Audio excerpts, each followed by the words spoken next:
নবম জাতীয় পে স্কেলের গেজেট আগামী 31 আগস্টের মধ্যে প্রকাশের দাবি জানিয়েছে সরকারি কর্মচারী দাবি আদায় ঐক্য পরিষদ। আসসালামু আলাইকুম। একবিডি সংবাদের পক্ষ থেকে আপনাদের সবাইকে জানাই আন্তরিক শুভেচ্ছা।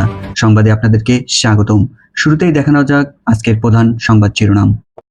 আসসালামু আলাইকুম। আলহামদুলিল্লাহ, দীর্ঘ অবসানের পর সেপ্টেম্বরের মধ্যে পে স্কেলের গ্যাজেট প্রকাশ হতে যাচ্ছে। বহুল প্রত্যাশিত নবম পে স্কেল বহুত দিন পর্যন্ত অপেক্ষা ছিল বাংলাদেশের এমপিভুক্ত এবং সরকারি চাকরিজীবীরা। সেখানে দীর্ঘ প্রতীক্ষার অবসান ঘটিয়ে সেপ্টেম্বরে পে স্কেলের গ্যাজেটের প্রকাশের একটি প্রতিবেদন প্রকাশ করেছে যুগান্তরের একটি পত্রিকা। সেখান থেকে 22 আগস্ট 4:44 PM প্রকাশিত এই পত্রিকার বিস্তারিত আজকে ভিডিওতে বিস্তারিতভাবে আলোচনা করব। শুরুতেই বলে রাখি এখানে কি বলছে আমি দেখে আসি। প্রথমেই বলে নিই, বহুল প্রত্যাশিত পত্রিকা যুগান্তরের একটি নিউজ প্রতিবেদন থেকে আজকে ভিডিওটি তৈরি করা হচ্ছে। ভিডিও শেষে অবশ্যই আপনার মন্তব্যটি প্রকাশ করে যাবেন। সেখানে তারা কি বলছে দেখুন। বহুল প্রতীক্ষমান নবম পে স্কেলের গেজেট আগামী সেপ্টেম্বরের দ্বিতীয় সপ্তাহে প্রকাশের লক্ষ্যে জোর প্রস্তুতি চলছে।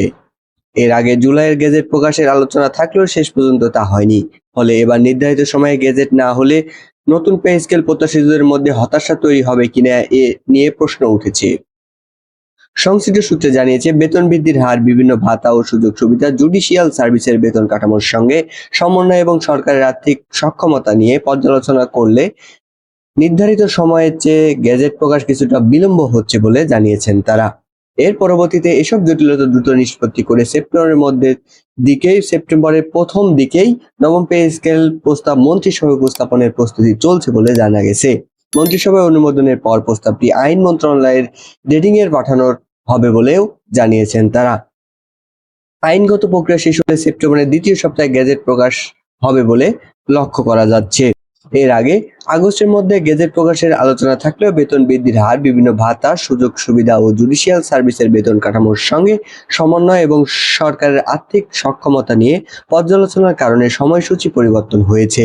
এখন অবশিষ্ট বিষয়গুলো দ্রুত চূড়ান্ত করার গুরুত্ব আরোপ করা হচ্ছে। গত বৃহস্পতিবার নতুন পে স্কেল বাস্তবায়নের প্রয়োজনে ঋণ নেওয়া হবে বলে জানিয়েছেন প্রধানমন্ত্রী অর্থ ও পরিকল্পনা বিষয়ক উপদেষ্টা ডক্টর রাশেদ আল মাহমুদ তিতুমির। এমনই বক্তব্য কিন্তু সোশ্যাল মিডিয়ায় ভাইরাল হয়েছে। রাশেদ আল মাহমুদ তিতুমির বলেন, সরকারি কর্মকর্তা কর্মচারীদের নতুন বেতন কাঠামো বাস্তবায়নের প্রক্রিয়া এগিয়ে চলেছে।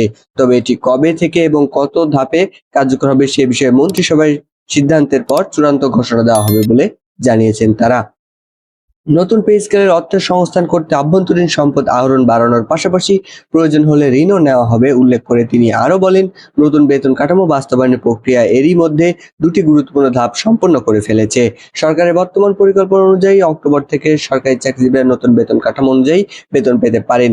তবে নতুন পে স্কেলের 1 জুলাই থেকে কার্যকর ধরা হবে বলে জানিয়েছেন। ফলে জুলাই, আগস্ট, সেপ্টেম্বর এই 3 মাসের বেতন পুনর্নির্ধারণ করে বকেয়া হিসেবে সমন্বয় করা হবে বলেও বিভিন্ন মাধ্যম থেকে জানা যাচ্ছে। সংশ্লিষ্টরা জানান, মূল্যস্ফীতির চাপ ও সরকারের আর্থিক সক্ষমতা বিবেচনায় বকেয়া অর্থ একসঙ্গে পরিশোধ না করলে কয়েক ধাপে ধাপে দেওয়ার পরিকল্পনা রয়েছে। এতে সরকারের উপর এককালীন বড় আর্থিক চাপ কমবে বলেও জানা যায়। অর্থ মন্ত্রণালয় সূত্রে জানা গেছে, নবম জাতীয় বেতন কমিশনের সুপারিশ পর্যালোচনায় গঠিত উচ্চ পর্যায়ের সচিব কমিটির কাজ প্রায় শেষ পর্যায়ে। তবে চূড়ান্ত সুপারিশের আগেই মন্ত্রিসভার সচিবদের নেতৃত্বে আরো একটি বৈঠক হতে পারে বলেও বিভিন্ন মাধ্যম থেকে জানা যায়। ওই বৈঠকে অবশিষ্ট বিষয়গুলো নিষ্পত্তি করে সুপারিশ চূড়ান্ত করার প্রস্তুতি নেওয়া হচ্ছে বলেও জানা গেছে। অর্থ মন্ত্রণালয়ের একটি দায়িত্বশীল কর্মকর্তা জানিয়েছেন, অক্টোবর থেকেই সরাসরি চাকরিজীবী নতুন পে স্কেলে বেতন পাবেন। এর আগে সেপ্টেম্বরের দ্বিতীয় সপ্তাহে গেজেট প্রকাশ হবে। সচিব কমিটির আরেকটি বৈঠকের পরই পে স্কেলের সুপারিশ চূড়ান্ত হওয়ার কথা রয়েছে। জানা গেছে, প্রধানমন্ত্রী তারেক রহমানের পক্ষ থেকে বেতন ভাতা ও অন্যান্য সুযোগ সুবিধা নিয়ে সৃষ্ট জটিলতা দ্রুত নিষ্পত্তির তাগিদ দেওয়া হয়েছে। ফলে চূড়ান্ত পর্যায়ে প্রশাসনিক কার্যক্রম দ্রুত শেষ করার চেষ্টা চলছে। অর্থমন্ত্রী আমির খুসরো মাহমুদ এর আগেই জানিয়েছেন, 1 জুলাই থেকে নতুন পে স্কেল কার্যকর হবে এবং চলতি অর্থবছর থেকে বেতন কাঠামোর বাস্তবায়ন করা হবে। দেশের বর্তমান আর্থিক বাস্তবতা বিবেচনায় এটি ধাপে ধাপে বাস্তবায়নের পরিকল্পনা নিয়েছিল সরকার।